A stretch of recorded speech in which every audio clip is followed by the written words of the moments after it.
हमारे प्राचीन कवि, दार्शनिक और लेखक देश को एक अखंड इकाई के रूप में देखते थे। वे इस भूखंड को हिमालय से लेकर समुद्र तक एक छत्र फैले हुए विस्तृत साम्राज्य के रूप में बताते हैं।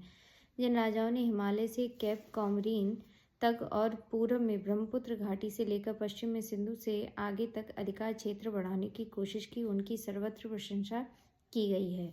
उन्हें चक्रवर्ती कहा जाता था। प्राचीन काल में ऐसी राजनीतिक एकता से कम से कम 2 बार स्थापित हुई। ईसा पूर्व तीसरी शताब्दी में अशोक ने दूरंत दक्षिण को छोड़कर पूरे भारत में अपने साम्राज्य का विस्तार किया। अशोक के शिलालेख भारत पाकिस्तान के अधिकतम हिस्सों से लेकर अफगानिस्तान तक अलग अलग मिलते हैं।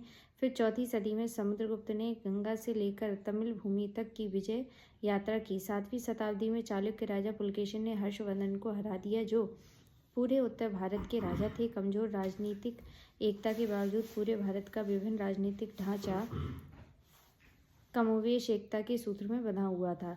विजेताओं और सांस्कृतिक दिग्दर्शकों की नज़र में भारत की भौगोलिक सीमा को एक समग्र इकाई के रूप में देखा गया। विदेशियों ने भी भारत की एकता को पहचाना। वे पहली बार सिंधु और इंडस नदी के किनारे रहने वाले लोगों के संपर्क में आए। उन्होंने पूरे देश का नाम इसी नदी के नाम पर रख दिया। हिंद या हिंदू शब्द संस्कृत के सिंधु से लिया गया। इसी आधार पर इस देश का नाम इंडिया पड़ा, जो ग्रीक शब्द के काफ़ी करीब है। फारसी और अरबी भाषाओं में इंडिया को हिंद कहा गया। उत्तर कुषाण काल में ईरानी शासकों ने सिंध क्षेत्र पर जीत हासिल की और इसका नाम हिंदुस्तान रख दिया। अध्ययन के दौरान भारत में भाषिक और सांस्कृतिक एकता के स्थापित करने की लगातार कोशिश दिखती है।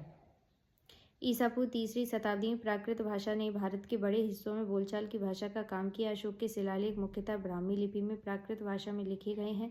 बाद में यही स्थान संस्कृत को मिला और संस्कृत ने भारत के सुदूर हिस्सों में राजभाषा का काम किया। 4वीं शताब्दी में गुप्त काल के समय यह प्रक्रिया विशिष्ट रूप से विद्यमान थी। हालांकि गुप्त काल के समय भारत में कई छोटे छोटे राज्यों का उद्भव हुआ और राजशाही दस्तावेज संस्कृत में लिखे गए।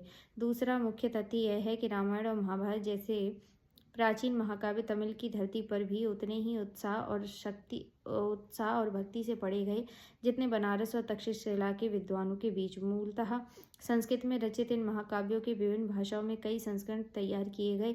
हालांकि भारतीय सांस्कृतिक मूल्यों और विचारों की अभिव्यक्ति चाहे जिस भी रूप में हो, लेकिन उनका सत्व समूचे भारत में लगभग एक जैसा रहा। भारत में एक विशेष प्रकार की सामाजिक व्यवस्था के कारण भारतीय इतिहास पर ध्यान देना आवश्यक है। उत्तर भारत में विकसित हुई वर्ण जाति व्यवस्था पूरे देश में फैल गई। इसने ईसाई एवं मुसलमान को भी प्रभावित किया, यहाँ तक कि ईसाई और मुसलमानों ने भी हिंदुत्व की जाति व्यवस्था को अपनाना शुरू कर दिया।